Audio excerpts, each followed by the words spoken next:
අද දවසේදී අන්තවාදී කතන්දර, අත්අඩංගුවට ගැනීම් කතන්දර, රඳවා තබා ගැනීම් කතන්දර, ඒ වගේම විමර්ශන කරන්නට කණ්ඩායම්පත් කිරීම ගැන කතාව ගොඩක් දේවල් තියෙනවා.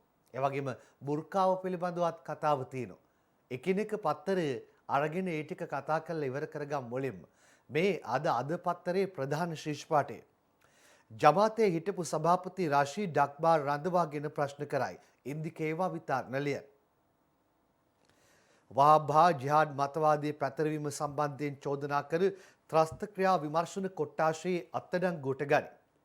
මෙරට තුළ වහාබ්හා ජිහාඩ් මතවාදී පැතරවීම සම්බන්ධයෙන් අත්අඩංගුවටගත් ජමාතේ ඉස්ලාමීය සංවිධානයේ හිටපු සභාපති රෂීඩ් අක්බර් නැමැත්තා රඳවා තබාගෙන ප්‍රකාශ සටහන් කරන බව පොලිස් මූලස්ථානයේ කියනවා.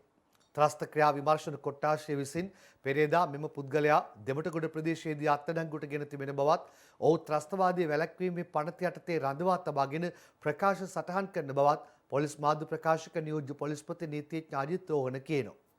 මෙලෙස අත්අඩංගුවටගත් 60 හැවිරිදි පුද්ගලයා මාවනැල්ල මුර්තවෙල ප්‍රදේශයේ පදිංචිකරුවෙකු බවත් ඔහු කියනවා. මේ පුද්ගලයා මාවනැල්ල බුදු පිළිම කැඩීමේ සිද්ධියට අදාළව අත්අඩංගුවටගත් සැකකරුවන්ගේ ළඟම ඥාතියෙකු බවට අනාවරණය වී තිබෙන බවත් ජමාතේ ඉස්ලාම් සංවිධානය විසින් පළ කරනු ලබන සංගරාවක් මගින් වහාබ් වාදය හා ජිහාඩ් මතවාදය ව්‍යාප්ත කරමින් මෙම පුද්ගලයා ලිපි පළ කර තිබෙන බවත් හෙතෙම සඳහන් කිරීමක් කරලා තියෙනවා. ඔය විදිහටයි අද දාලා තියෙන්නේ. එතකොට මීට අමතරව ශ්‍රී ලංකාවේ සාම්ප්‍රදායික මුස්ලිම්වරුන්ට හානියක් වන ආකාරයට ඔවුන්ගේ මතවාදවලට පටහැනි ආකාරයට විවිධ මතවාදී ඔහු විසින් අදාළ සංගරාව මගින් පළ කර තිබෙන බවද පොලිස් මාධ්‍ය ප්‍රකාශකවරයා සඳහන් කරලා තියෙනවා. රටකට අන්තවාදය වපුරන්නට ගැටලු ඇති කරන්නට මුල පුරලා විතරක් නෙමෙයි සාම්ප්‍රදායික මුස්ලිම්වරුන් එකම ශ්‍රී ලාංකිකයන් විදිහට ජීවත් වෙන කණ්ඩායම ඒගොල්ලන්ගේ මතවාද වලටත් හානි වෙන විදිහට කටයුතු කරලා තියෙනවා කියලා මතවාද පතුරවල තියෙනවා කියන එකත් එක්කයි පත්තර වාර්තාව ඇවිත් තියෙන්නේ. එයා අද පත්තරේ ප්‍රධාන ශීර්ෂ පාඨය ඔබට කියන්න අද දිවයින පත්තරේ ප්‍රධාන ශීර්ෂ පාඨයත් එමයයි. ඉස්ලාම් අන්තවාදී රටක් හදන්න කුමන්ත්‍රණය කළයි මුස්ලිම් නායකයෙක් අත්අඩංගුවට හේමන්ත රන්දුරු ලියන. වහාබ්වාදය අන්තවාදය පතුරවමින් ශ්‍රී ලංකාව තුළ මුස්ලිම් අන්තවාදී රාජ්‍යයක් බිහි කිරීමට කුමන්ත්‍රණය කළ බවට එල්ල වී ඇති චෝදනා සම්බන්ධයෙන් ජමාතේ ඉස්ලාම් සංවිධානයේ හිටපු සභාපති රෂීඩ් හජ්ජුල් අක්බර් නැමැත්තා ත්‍රස්තවාදී විමර්ශන කොට්ටාශය මගින් පෙරේදා අත්අඩංගුවට ගෙන තිබෙන පුවත අද දිවයින වාර්තා කරන්නේ මේ විදිහටයි.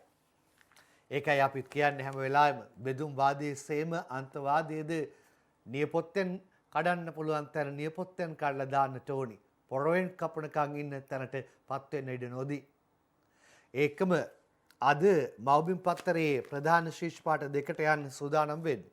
ප්‍රධානම ශීර්ෂ පාඨය මේ ලංකාවේ බුද්ධි අංශවලට පාස්කු ප්‍රහාරය ගැන කලින්ම කියපු ඉන්දිය ඔත්තුකරුවා අබු හින්ද් උදේනි සමන් කුමාරලිය IS ක්‍රියාකාරිකයෙකු ලෙස සාරාන්ව අන්දලා තොරතුරු අරන් කොච්චිකඩේ බෝම්බ වෑන් එක ගැන තොරතුරු දුන්නේ ඔව් කියලාත් දාලා තියෙනවා.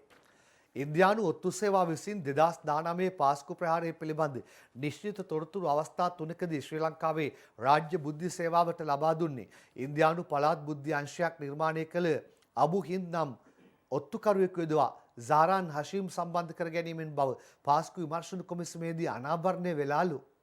අබු හින්ද් නමින් පෙනී සිටි බුද්ධ්‍යංශ ක්‍රියාකාරිකයා ඉස්ලාමීය රාජ්‍ය සංවිධානයේ ඉන්දියානු කලාපීය නායකයා ලෙස පෙනී සිටිමින් තෞහිද් ජමාත් කණ්ඩායම මුලා කර මෙම තොරතුරු ලබාගෙන තිබෙනවලු. රාජ්‍ය බුද්ධි සේවයේ අධ්‍යක්ෂකවරයාට 2019 අප්‍රේල් 4 20 සහ 21 යන දිනවල ලැබුණු නිශ්චිත තොරතුරු ඉහත මූලාශ්‍රය ඔස්සේ ලැබී තිබූ අතර ඒවායේ විශ්වසනීයභාවය පසුව තහවුරු වෙලා තියෙනවලු. අබු හින්ද් ඉස්ලාමීය රාජ්‍ය කලාපීය නියෝජිතයා බව සාරාන් විශ්වාස කළ බවත් සාරාන් සහ ඔහුගේ සහෝදරයා සමගද නෞෆර් මවිලවි සමගද අබු හින්ද් අන්තර්ජාලය ඔස්සේ නිතර කතා කළ බව සාරාන්ගේ බිරිය කොමිසම හමුවේ සාක්ෂි දෙමින් සඳහන් කිරීමක් කළා තියෙනවා. කොහොමද තොරතුරු ටික වාර්තා වෙන ආකාරය කොමිසමේ කියපු කතන්දරත් එක්ක දාලා තියෙන්නේ. දැන් නිකන් ඇත්තටම මේ හැම දෙයක් එක්කම දැන් අපි හිතමුකෝ අන්තවාදීන් මේ විදිහට අන්තවාදයේ පතරවන්නට විනාශකාරී සිදුවීම් වලට ඒ පැත්තෙන් ඔවුන් සැලසුම් කරනවා. අනිත් පැත්තෙන් මේ තොරතුරු මේ වගේ ඔත්තුකඩුවන් විසින් ලබා දුන්නාට පස්සේ වගකීම් පැහැර හැරපු අය ගැන ආයෙ මතක් වෙන්න ගන්නව නේද මේ කතාව කියද්දි. තොරතුරු දන්වලා තියෙද්දි ඉන්දිය ඔත්තු අංශ විසින් දන්වලා තියෙද්දි මෙහෙම ප්‍රකාශ කරලා තියෙද්දි ඇති වුණු තත්ත්වයක් ගැනයි මේ කතා කරන්නේ. මොන තරම් අවාස්තනාවන්තද ඒ කතාව. එතකොට විජේදාස රාජපක්ෂ ආචාර්යවරයා චෝදනාවක් කරනවා. ඒ චෝදනාව අද මව්බිම් පත්තරේ දාලා තියෙනවා. රිෂාඩ් හිස්බුල්ලා මුජිබ් අසාද් සාලි ඉස්ලාම් ත්‍රස්තවාදීන්ව ආරක්ෂා කළා කියලයි ඔහු කියන්නේ කිරුළපනේ චතුර වාර්තාව අරන් එන්නේ. අන්තවාදී මුස්ලිම් මන්ත්‍රීවරු 17ගේ නියෝගයෙන් රනිල් මාව ඇමතිකමෙන් ඉවත් කළා. ත්‍රස්තවාදීන් වෙනුවෙන් පොලිසියට බලපෑම් කළේ අසාද් සාලි. මේ රටේ නීතියට යටත් නැහැ කියන අයව පිටුවහල් කරන්න නීති හදන්න ඕන කියලා තවදුරටත් ආචාර්ය විජේදාස රාජපක්ෂ කිව්වා කියලා පත්තර වාර්තාවේ දාලා තියෙනවා. ඔහුගේ කතාවකුත් අද ඔබට ගේන්න සූදානම් ඊයේ ප්‍රවෘත්ති ප්‍රකාශයේ වාර්තාව ඇසුරෙන්. ඒ අතරේ අද මව්බිම් පත්තරයට යන සරත් වීරසේකර කියන කතාවට අන්තවාදයට උඩගෙඩි දෙන අසාද් සාලි අත්අඩංගුවට ගන්නවා නිර්මාණි ගුණරත්නගේ වාර්තාව. ආගමික අන්තවාදයේ අවසානයේදී ත්‍රස්තවාදය දක්වා ගමන් කරන නිසා ආගමික අන්තවාදයේ පැතිරෙන ආකාරයේ ප්‍රකාශයක් කළ අසාද් සාලිව අනිවාර්යෙන් අත්අඩංගුවට ගත යුතු බව මහජන ආරක්ෂක අමාත්‍ය සරත් වීරසේකර කියනවා. මාධ්‍යවේදීන්ගේ ප්‍රශ්න වලට උත්තර දෙමින් තමයි ඔහු එම කියන්නේ.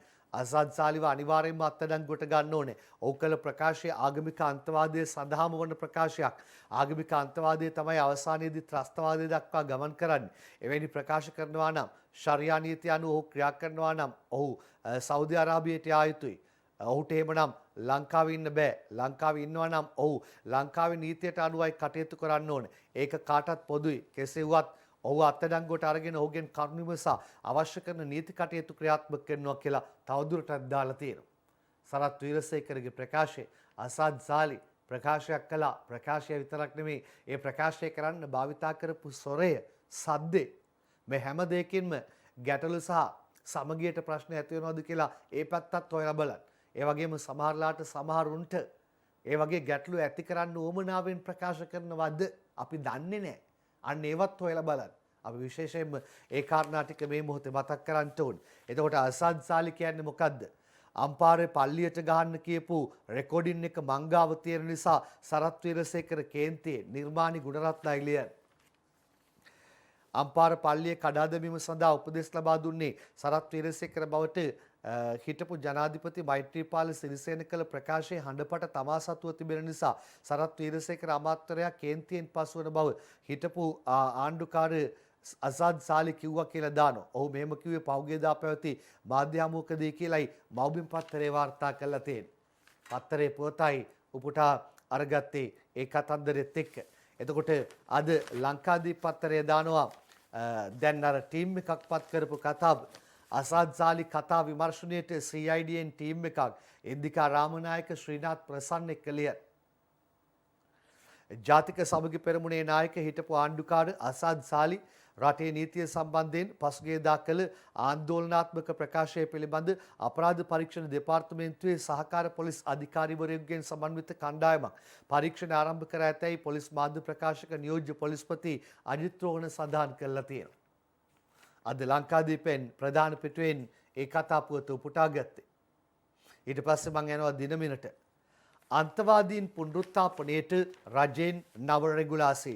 සුභාෂිනී සේනානායක රක්ෂණ ශ්‍රියන්ත මහින්ද අලුත්ගෙදරත් එක්කයි වාර්තාව. මෙතෙන් ත්‍රස්තවාදයේ වැළැක්වීමේ පනත යටතේ අත්අඩංගුවට ගන්නා ආගමික අන්තවාදී ක්‍රියාකාරකම් වල නිරත පුද්ගලයන් පුනරුත්ථාපනය කිරීම සඳහා රජයේ නව රෙගුලාස් සහිත ගැසට් පත්‍රයක් නිකුත් කර තිබෙනවා. අන්තවාදී ආගමික මතවාද දැරීමෙන් මුදා ගැනීමේ නියෝගයන් රජය විසින් අතිවිශේෂ ගැසට් පත්‍රයක් මගින් මේ අනුව නිකුත් කර ඇති අතර ඒ අනුව එම වරදට අත්අඩංගුවට ගන්නා අය පුනරුත්ථාපන ක්‍රියාවලියකට යොමු කිරීම සම්බන්ධයෙන් වන නියෝග ඇතුළත් කර තිබෙනවා. මේ අතරේ අද පත්තර කීපයකම වාර්තාව දිනමිනේ ප්‍රධාන ශීර්ෂ පාඨය නිසා මම එතනින් ගන්න හදන්නේ. බුර්කාව තහනම් කැබිනට් පත්‍රිකාවට ඇමති අත්සන් තබයි ලියාපදිංචි නොවුණු මද්‍රසා පාසල් තහනමකටත් සැරසේ. සුභාෂිනී සේනානායක සහ සුනේත්‍රා වන්‍යාරච්චිගේ වාර්තාව. බුර්කාව තහනම් කිරීම සඳහා වන කැබිනට් පත්‍රිකාවට තමා අත්සන් තැබූ බව මහජන ආරක්ෂක අමාත්‍ය විශ්‍රාමික රියා අද්මිරාල් ආචාර්ය සරත් වීරසේකර සඳහන් කරනවා. එය මෙරට ජාතික ආරක්ෂාවට ඍජුව බලපාන බව කියා සිටි ඇමති වීරසේකර ඒ නිසා මේ තීරණය ගැනීමට සිදු වූ බව කියා සිටිනවා. ජාතික අධ්‍යාපන ප්‍රතිපත්තියක් අනුව මෙරට අධ්‍යාපනය කටයුතු සිදු කළ යුතුයි. එහෙම ජාතික අධ්‍යාපනයක් අනුව ලියාපදිංචි නොවුණු 10කට වඩා මද්‍රසා පාසල් තියෙනවා. මේ පාසල් තහනම් කරන්නත් අපි හෙට අනිද්දා කටයුතු කරනවා යයි ඇමතිවරයා අවධාරණය කළා කියලා දිනමින ප්‍රධාන ශීර්ෂ පාඨය ලියනවා. ඔය විදිහටයි අද කරුණු ගණනාවක් පත්තර කීපයක වාර්තාවට ඇවිල්ලා තියෙන්නේ. ඒ අතර අසාද් සාලිගේ ප්‍රකාශය ඒ පිළිබඳව කාරණාව සහ අසාද් සාලි ඇවිල්ලා කරපු පැමිණිල්ලක් ගැන කතාව අපි බලමු. අපිට කුර්ආනයයි හදීසයයි ශරියයි තමයි අපේ නීති රීති නම් අපි ඒක ගරු කරනවා මිසක් රජයේ නීතිය බලන්නේ නැහැ. රජයේ නීතිය රජයට රටට ඒක එක පැත්තක තිබිච්ච දෙයක්. අපේ වටාව ඇවිල්ලා අපේ නීතිය කුර්ආනයේ හදීස් නබිතුමාගේ හදීස් එක ඒ ඇරෙන්න අපිට ඊට පිට නීතියක් අපිට නැහැ. අපි ඒක තමයි ගරු කරන්නේ. පසුව මේ පිළිබඳව රටේ විවිධ පාර්ශවයන්ගෙන් විරෝධතා එල්ල වූ අතර ජාතික නිදහස් පෙරමුණේ මොහොමඩ් මුසම්මිල් මෙන්ම තවත් භික්ෂුන් වහන්සේ ඇතුළු පිරිසක්ද ඒ සම්බන්ධයෙන් අපරාධ පරීක්ෂණ දෙපාර්තමේන්තුවට පැමිණ අසාද් සාලි මහතාට එරෙහිව පැමිණිලි කළා. මේ අතර මහජන ආරක්ෂාව පිළිබඳ අමාත්‍ය සරත් වීරසේකර මහතා අසාද් සාලි මහතාගේ ප්‍රකාශය සම්බන්ධයෙන් පළ කළේ මෙවන් අදහසක්. අසාද් සාලි අනිවාර්යයෙන්ම අත්අඩංගුවට ගන්න ඕනේ. මොකද එයා කරපු ප්‍රකාශය ආගමික අන්තවාදය සඳහා වෙන ප්‍රකාශයක්. ආගමික අන්තවාදය තමයි අවසානයේදී ත්‍රස්තවාදය දක්වා යන්නේ. කෙසේ වෙතත් මාධ්‍ය හමුවකදී අසාද් සාලි මහතා මේ සම්බන්ධයෙන් මෙලෙස අදහස් පළ කළා. දැන් මේ පැමිණිල්ල පළවෙනිම මාධ්‍ය හමුව තියන්නේ කවුද? අර මුසම්මිල්. වහබ්වාදය, අන්තවාදී, ත්‍රස්තවාදී වහබ්වාදය. ජයන්ත සමරසිංහ. මේ තුන් දෙනාම ඉරේ ගිහලා ආපු කට්ටිය. මුස්ලිම් නීතිය මේ තියෙනවා. ඒක සරත් වීරසේකර දීපු එකක් නෙවෙයි. මේ අතර අසාද් සාලි මහතා කුරුඳුවත්ත පොලිසියට පැමිණියේ මේ පිළිබඳ පැමිණිල්ලක් කිරීමටයි. මේ රටේ නීතිය අපි ගණන් ගන්නෑ කියලා කිව්වද? නැත්නම් අපි බාර ගන්නෑ කියලා කිව්වද? අපි කිව්වේ ඕගලන්ගේ නීතිය ඕගලන්ට අපේ නීතිය අපිට කියලා කිව්වේ මොකද්ද?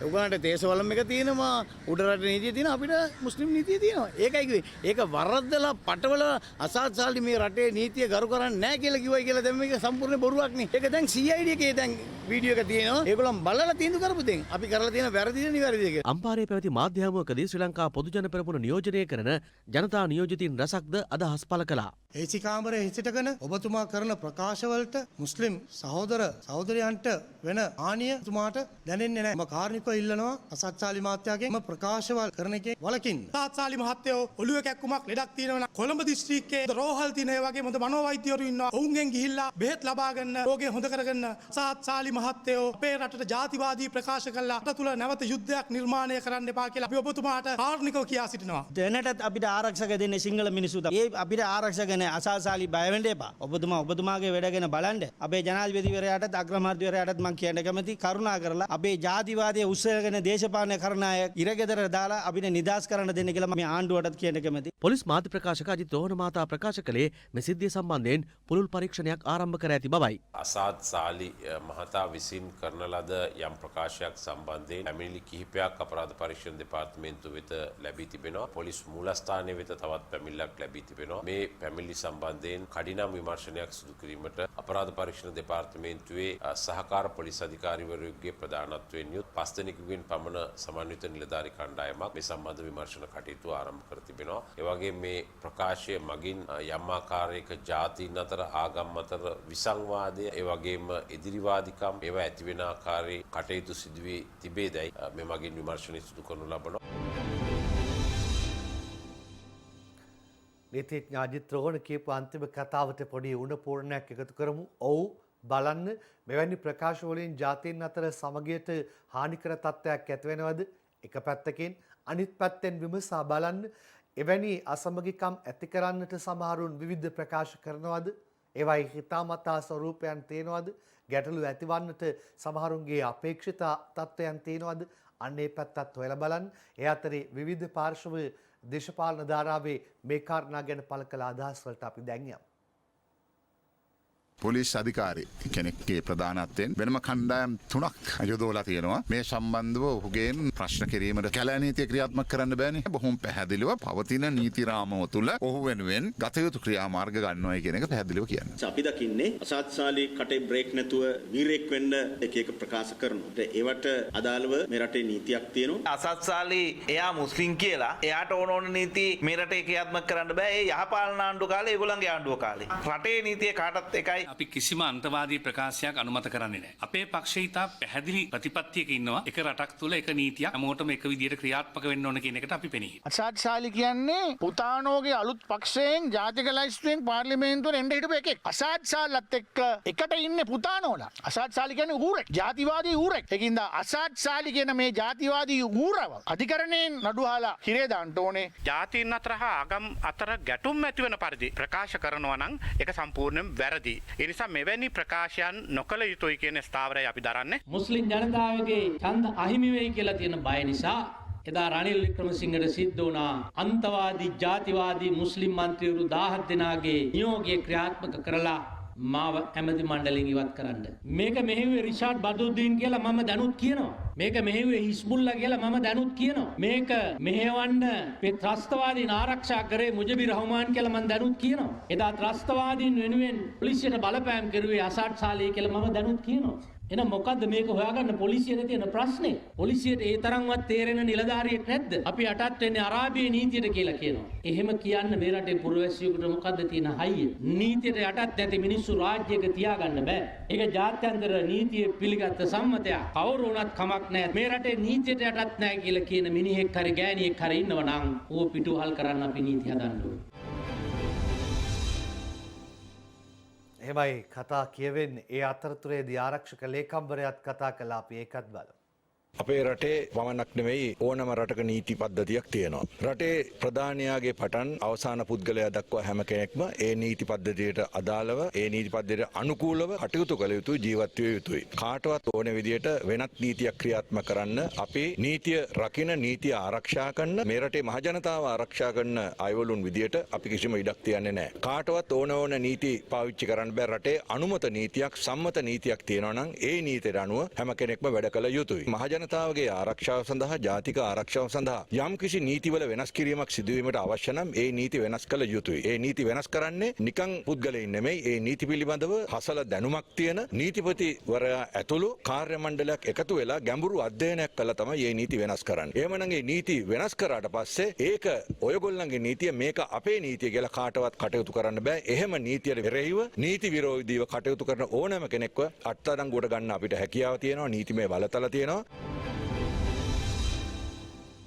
ඔබද මමද අරයද එයාද මෙයාද හැමතෙම එකම රටක තියෙන්න ඕනි එකම නීතියක්.